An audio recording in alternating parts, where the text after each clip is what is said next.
Today I have something special for you. You know, sometimes genius needs to be smarter than nature itself.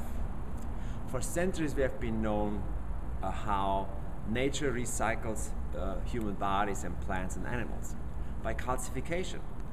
So over time we accumulate calcium, we take it in with our nutrition, with milk, with food, with meat, with vegetables, and every day we use it to build up our bodies when we grow. Now when you grow up, enough calcium. The body doesn't need it anymore because growing is over. But then what happens, this calcium, this calcification is stored in every single cell membrane of the body. Nerve tissues, blood tissues, veins, arteries, stomachs, muscles, and before you know it, at age 70, 80, you start to be hard, calcified. Or calcification of the brain, calcification of the nervous system, results in Alzheimer's.